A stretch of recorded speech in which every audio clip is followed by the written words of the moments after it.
So ఈ IBS treatment ఎలా ఉంటుంది అని అంటే, ఫస్ట్ డాక్టర్ పేషెంట్ కాన్ఫిడెన్స్ అనేది ఇంపార్టెంట్. డాక్టర్ మీద పేషెంట్కి కాన్ఫిడెన్స్ ఉండాలి. పేషెంట్ అన్నీ కరెక్ట్ చెప్తుంది, పేషెంట్ అన్నీ కరెక్టే ఇన్ఫర్మేషన్ ఇస్తుంది అన్నది డాక్టర్ కూడా ఉండాలి. సో మేము చెప్పిన ప్రతిదీ కూడా మీరు తూచా తప్పకుండా పాటించాలి. అండ్ మీకు మా మీద కాన్ఫిడెన్స్ ఉండాలి, అంటే డాక్టర్ చెప్పేది కరెక్టే, నాకు ఇది ప్రాబ్లం అన్నది తెలియాలన్నమాట. సో ఈ డాక్టర్ పేషెంట్ రిలేషన్షిప్ని ఫస్ట్ మెయింటైన్ చేసుకోవాలి. నెక్స్ట్ నేను ఇందాక చెప్పినట్లు దీనికి మల్టీ ఫ్యాక్టోరియల్ థింగ్స్ కదా, సో డిఫరెంట్ థింగ్స్ని మనం ట్యాకిల్ చేయాల్సి ఉంటుంది. అందులో ఒక థింగ్ డైట్. సో డైట్ అనేది ఐబిఎస్ని కాజ్ చేయదు, కానీ ఆల్రెడీ ఐబిఎస్ ఉన్న పేషెంట్స్కి కొన్ని ఫుడ్స్ తీసుకోవడం వల్ల సిమ్టమ్స్ అనేవి ట్రిగర్ అవుతాయి అన్నమాట. సో ఆ ట్రిగర్ అయ్యే ఫుడ్స్ని మనం ఫస్ట్ అవాయిడ్ చేసుకోవాలి.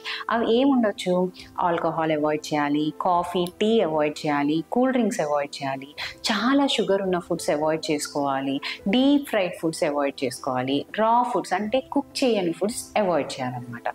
సో మోస్ట్గా ఏంటి అని అంటే బాగా కుక్ చేసి మంచిగా వెల్ కుక్డ్ ఫుడ్స్ తీసుకోవాలి.